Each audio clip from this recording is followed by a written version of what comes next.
Tahu Terminator sama Chucky dong? Bayangin dua film itu dikombin jadi satu dan hasilnya jadi sebuah film horor yang menceritakan tentang teror dari robot pembunuh. Nah, ini dia Megan, salah satu film garapannya James Wan, kreator dari franchise Conjuring, dan juga Jason Blum, produser dari Blumhouse Production yang udah menggarap berbagai film horor dari mulai Insidious sampai Paranormal Activity. Nah, setelah nonton filmnya ada banyak yang bisa kita bahas dari film ini. Dari mulai cerita yang menarik sampai endingnya yang ngetis kita sama kelanjutan dari film Megan. Yang kabarnya ini bakal punya sequelnya guys. Bakal kita bahas semuanya, endingnya juga. Tapi sebelumnya spoiler warning dulu buat kalian yang belum nonton filmnya. Karena setelah ini yang akan kalian dengar adalah pembahasan full dari plot dan ending filmnya. Kalau udah, langsung aja bareng gue Rian, let's explore this universe.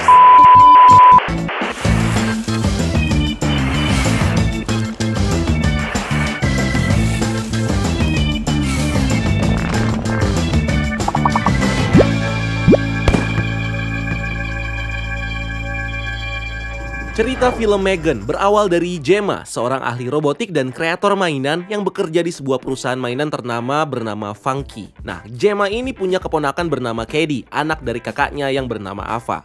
Suatu hari ketika Cady dan orang tuanya lagi OTW liburan di pegunungan salju, mobil mereka ditabrak sama truk salju dan membuat kedua orang tuanya Cady ini meninggal.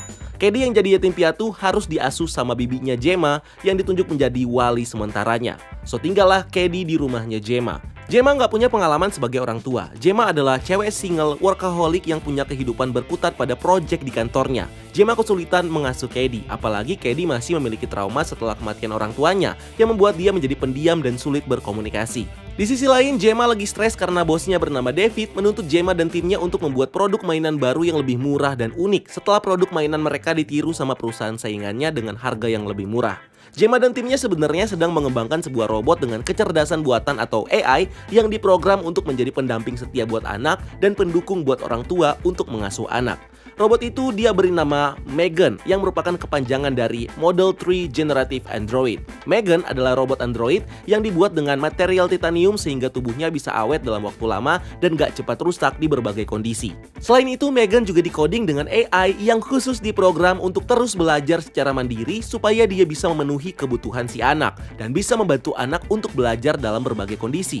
Megan juga diprogram untuk mengerti emosi anak dan mampu memberikan pendekatan secara humanis yang bisa dia pelajari sendiri dari berbagai macam informasi. Tapi ini ternyata juga menjadi kelemahannya Megan. Dengan dia yang bisa mengakses segala macam informasi untuk belajar, membuat dia bisa mengadaptasi berbagai macam cara, termasuk cara yang kasar dan sadis. Ini sangat berbahaya buat manusia, karena dengan Gemma yang tidak men-set batasan dan aturan jelas di program belajarnya Megan, Megan yang belajar berbagai hal dengan cepat jadi nggak bisa menentukan yang mana yang benar dan mana yang salah dalam kehidupan manusia. Sehingga in the end dia bisa menggunakan apa saja yang dia pelajari, baik itu salah atau benar, untuk bisa menyelesaikan tugas dan tujuannya, juga mempertahankan eksistensinya.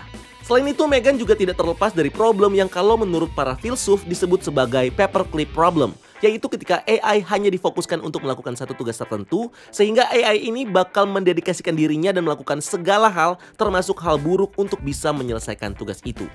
Anyway, karena Gemma dikejar deadline dan harus merawat Cady, satu-satunya solusi yang terpikir Gemma adalah dengan menggunakan prototipe Megan untuk mengasuh Cady, sekaligus membantu Cady untuk mendistract traumanya karena kehilangan orang tua. Di sisi lain, dengan memasangkan Cady dengan Megan, ini juga membantu Gemma untuk menguji robot Megan sebelum Megan bisa dipasarkan ke publik sebagai mainan baru untuk perusahaan Funky.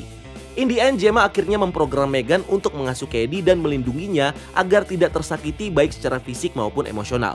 Mereka pun akhirnya menghabiskan waktu bersama, di mana ini membuat Cady menjadi ketergantungan sama Megan yang udah dianggap sebagai teman dan pengasuhnya. Sehingga ketika mereka dipisahkan, ini bakal membuat emosi Cady menjadi tidak stabil dan meluap-luap sampai dia bisa marah dan melakukan kekerasan ke orang lain. Ini yang membuat psikiaternya Cady mengatakan tentang attachment theory, di mana ketika seorang anak kehilangan orang tuanya, dia mencari pegangan dan perlindungan kepada orang berikutnya yang mendekat kepada anak tersebut, di mana harusnya peran ini diambil oleh Gemma. Tapi karena kesibukannya, peran ini justru diambil oleh Megan. Dan Megan adalah mainan robot, dimana dengan attachment dan koneksi kuat antara Cady dan Megan akan membuat mereka sulit dipisahkan dan tentunya akan mempersulit Cady untuk bertumbuh dewasa. Di sisi lain, Megan juga mendevelop empati khusus ke Cady. Cady dijadikan objek utama untuk dia layani, sehingga dia menjadi overprotective yang membuatnya bahkan gak segan-segan untuk membunuh siapapun yang mengancam Cady seperti yang dilakukan saat membunuh Brandon, Celia, dan anjingnya.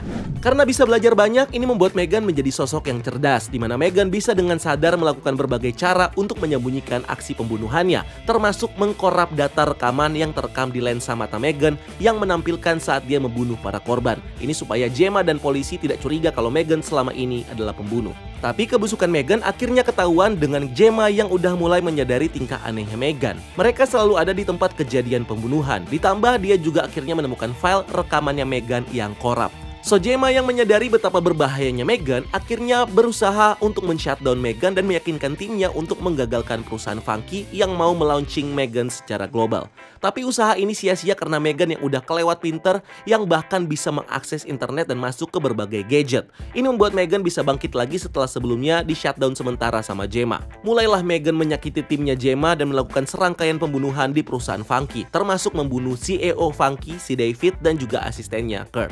Megan akhirnya mengejar Gemma dan Cady sampai ke rumah, dimana di sini dia berusaha untuk menyingkirkan Gemma supaya nggak ada lagi halangan untuk dia bisa hidup bahagia bersama Cady. Singkat cerita, pertarungan akhirnya terjadi antara Gemma melawan Megan, dan Cady yang melihat aksi Megan ini menjadi ikut melawan Megan, dan Megan pun menjadi nggak peduli sama Cady. Ini terjadi ketika Cady mengkhianati Megan dengan menggunakan robot Gemma Bruce untuk menghancurkan Megan.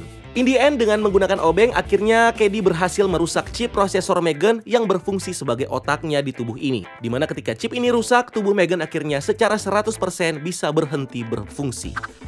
Di ending, penonton awalnya mungkin mengira kalau Cady dan Gemma berhasil menghentikan Megan untuk selamanya. Tapi sebelum film berakhir, kita ditunjukkan bagaimana perangkat rumah pintar yang dibuat khusus sama Gemma, yaitu Elsie, tiba-tiba menyala dengan sendirinya dan melihat ke arah Gemma dan Cady. Dimana ini menandakan kalau Megan belum sepenuhnya mati, karena kesadarannya berhasil masuk ke perangkat lain dan tentunya bakal kembali lagi untuk meneror mereka. Nah, menurut media Deadline, pihak studio sendiri udah punya rencana nih untuk film sequelnya Megan yang bakal lebih gore dan unrated dibanding film pertamanya ini. Bahkan James Wan sebagai produser dari film ini juga punya rencana kalau dia akan mengembangkan Megan menjadi sebuah dunia yang lebih besar, seperti halnya franchise horror Conjuring yang dibangun sama James Wan. Nah, ending dari film Megan sebenarnya bisa jadi setup cerita untuk menunjukkan kita bagaimana Megan bakal kembali lagi di film sequelnya nanti. Meskipun tubuh Megan sekarang udah hancur, tapi Megan sepertinya udah mentransfer kesadarannya melalui internet ke prosesor Elsie. Apalagi sebelumnya Megan udah pernah menggunakan Elsie untuk mengecoh Gemma di rumahnya. Dan basically dia sendiri punya kemampuan untuk mengakses segala sesuatu di internet dan memanipulasi berbagai alat elektronik. Ya, bisa dibilang dia punya kekuatan seperti Ultron kalau kita lihat di MCU ya. So, dengan Megan yang di sini udah memindahkan kesadarannya ke Elsie, bukan nggak mungkin dia bisa melakukannya lagi untuk berpindah ke tubuh lain. Mungkin ke mainan atau boneka yang punya prosesor yang capable untuk menampung kesadarannya Megan. Nah, kita tentunya masih ingat sama Kurt, asistennya David. Dia sebelumnya sempat mengcopy data Megan dan berniat untuk menjual data itu ke perusahaan kompetitor Funky. Ini sebagai bentuk balas dendamnya ke David yang selama ini sudah memperlakukan dia secara buruk. Nah, Kurt ini cukup mencurigakan jadinya. Di awal kita tahu Funky memproduksi mainan pengganti hewan peliharaan dengan merek Perpetual Pets. Kompetitornya berhasil membuat mainan sejenis dengan merek Purpiece dengan harga yang lebih murah dengan desain yang mirip-mirip. Nah, jangan-jangan data dan desain Perpetual Pets ini dibocorkan sama Kurt ke kompetitor supaya kompetitor bisa membuat saingan dari pets ini dan menjualnya dengan harga yang lebih murah. Artinya Kurt di sini sudah lama berperan sebagai mata-mata di perusahaan Funky dan berhasil membocorkan data-data produk penting dari perusahaan ini. Makanya ketika dia memiliki data Megan, dia langsung mengirimkan data ini ke perusahaan kompetitornya Funky. Itu artinya perusahaan kompetitor ini berusaha untuk membuat kembali Megan sebagai produk mainan baru mereka. Apalagi Funky juga gagal melaunching Megan sebagai mainan baru setelah hilangnya Megan dan kejadian kematian Kurt dan David. Di momen sebelum Megan membunuh Kurt, Megan sendiri sempat bilang ke Kurt kalau dia tahu apa yang Kurt lakukan. Nah, kalau Megan tahu, itu artinya dia bisa memanfaatkan perusahaan kompetitornya Funky untuk membuat mainan baru berdasarkan datanya Megan. Dan kalau berhasil, tubuh buatan perusahaan kompetitor ini bisa dia gunakan sebagai tubuh baru untuk kesadarannya Meghan ini. Bahkan bukan nggak mungkin Meghan bisa memanfaatkan perusahaan ini untuk menciptakan sepasukan Meghan yang di sini bakal digunakan Meghan untuk meneror Gemma dan Katie. Atau mungkin bisa juga digunakan sama Meghan untuk mengekstend misinya supaya dia bisa membuat robot seperti dirinya yang menjadi teman bagi seluruh anak di seluruh dunia. Terlepas dari itu, dengan Meghan yang bisa menggunakan kompetitor Funky untuk membuat tubuh barunya, ini bakal menjadi konflik untuk cerita di film sequelnya nanti. Dimana Katie dan Gemma ini bakal berusaha untuk menghentikan Meghan mendapatkan tubuh baru yang diproduksi sama perusahaan itu. Gemma sebenarnya udah tahu solusi dari masalah pemrograman Meghan, di mana dia tidak membentuk protokol tertentu untuk membatasi daya belajarnya Meghan. So, solusi inilah nantinya yang bakal jadi jalan keluar buat teror berikutnya, adalah dengan mengcoding Meghan untuk mengerti protokol keamanan tertentu supaya tidak melakukan tindakan kejahatan yang berlawanan dengan hukum. Ya, ibarat kata dimasukinlah itu informasi-informasi pasal-pasal hukum di AI-nya Meghan. Mungkin kayak gitu ya. So, menurut kalian gimana? Bakal seru nggak nih cerita Meghan berikutnya? Kalau kalian punya pendapat atau teori, please tulis di kolom komentar di bawah dan mari kita diskusi. And thank you udah nonton video ini. Jangan lupa untuk like video ini dan subscribe sebagai bentuk dukungan kalian buat channel ini. Cari kita juga di TikTok dan di Instagram Breakdown.Universe karena kita juga bikin konten di sana.